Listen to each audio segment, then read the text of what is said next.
Connaissez-vous Tamar? Tamar, la belle-fille de Juda. Juda a choisi cette jeune femme pour qu'elle devienne l'épouse de son fils aîné, Er. Le père de la fille était sûrement d'accord, mais elle, l'était-elle? Elle a obéi à son père, qui se plie à l'avis du notable, le troisième fils de Jacob.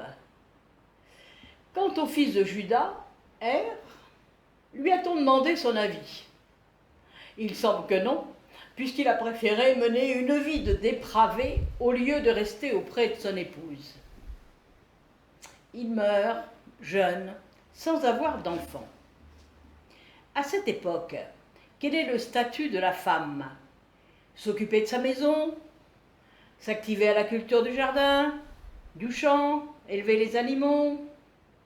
En fait, l'important était la maternité, donner une descendance à la famille.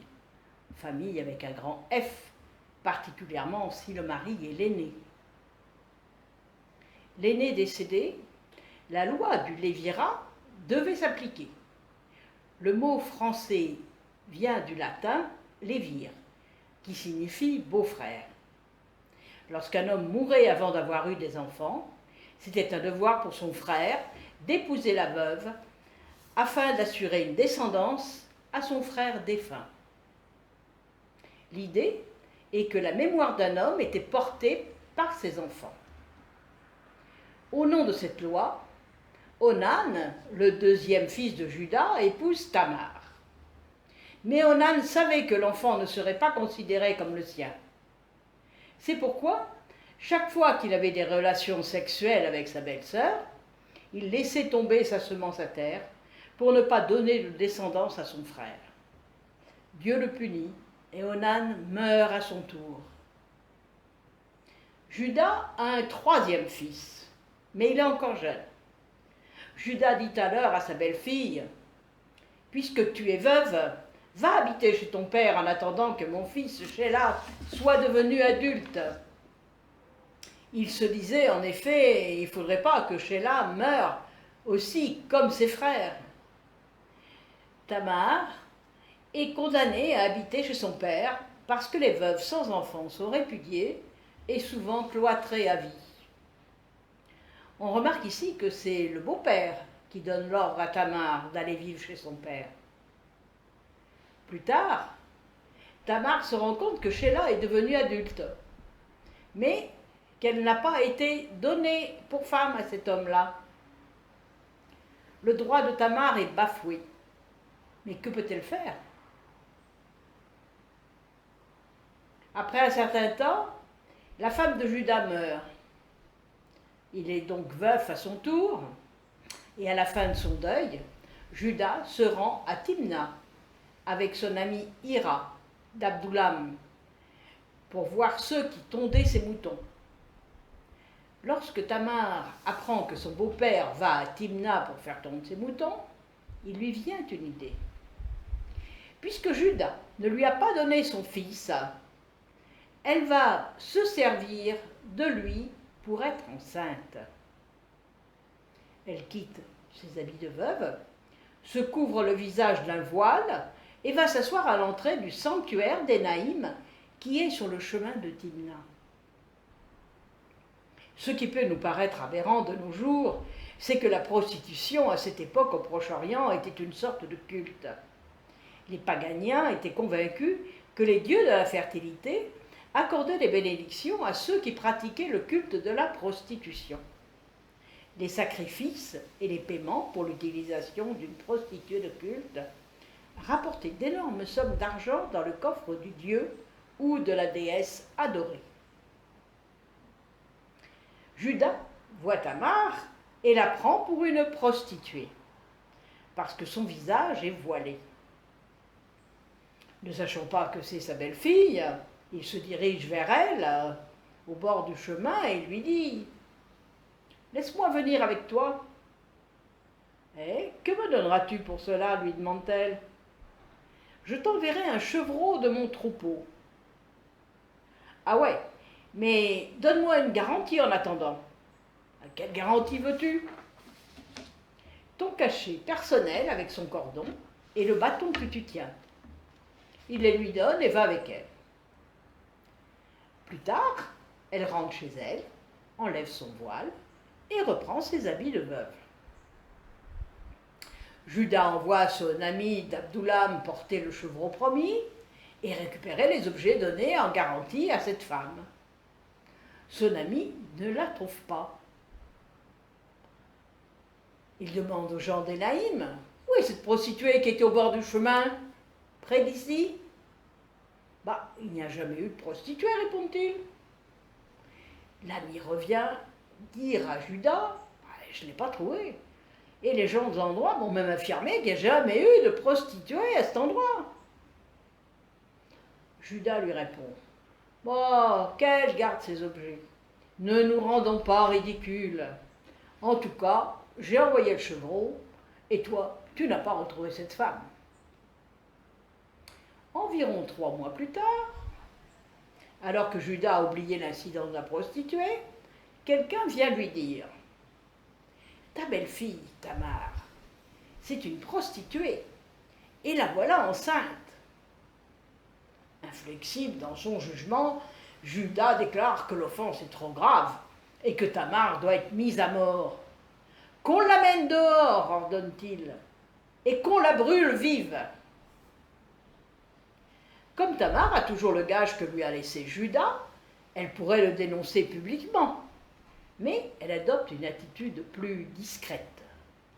Pendant qu'on l'emmène dehors, elle fait dire à son beau-père « Regarde ces objets, ce cachet personnel, ce cordon et ce bâton appartiennent à l'homme dont je suis enceinte. » Par ce geste, elle se défait de la seule preuve qui pourrait la protéger. Judas pourrait en effet garder son gage, maintenir son accusation, et rien n'aurait empêché que Tamar soit brûlée. Et à ce moment de l'histoire, Judas va avoir l'attitude qui fera de lui le patriarche qui le fera entrer dans la généalogie du Messie. Judas reconnaît les objets et déclare « Elle est plus juste que moi, c'est vrai. J'aurais dû la donner pour femme à mon fils Sheila, et je ne l'ai pas fait. » Au moment de l'accouchement, on s'aperçoit que Tamar a des jumeaux. L'un d'eux sort alors sa main, la sage-femme la saisit et y attache un fil rouge. « Celui-ci est le premier-né, dit-elle. Mais l'enfant retire sa main et son frère vient au monde. La sage-femme s'exclame « Quelle brèche tu as ouverte !» Judas l'appela donc Pérès, ce qui veut dire brèche. Puis son frère vient au monde avec le fil rouge au bras et Judas l'appellera Zéra. Cette histoire est étrange et pleine de méandres. Tamar a eu recours à la prostitution, mais c'est une juste car elle n'a pas humilié Judas. Elle a pensé qu'il valait mieux risquer la mort que de porter la honte sur quelqu'un en public. Non seulement Tamar a usé de tous les moyens pour faire valoir son droit, mais non seulement elle a été une combattante de la vie, mais elle a été une juste. Elle fait partie des 4 seules femmes qui sont citées dans la généalogie de Jésus, dans le premier chapitre du Nouveau Testament.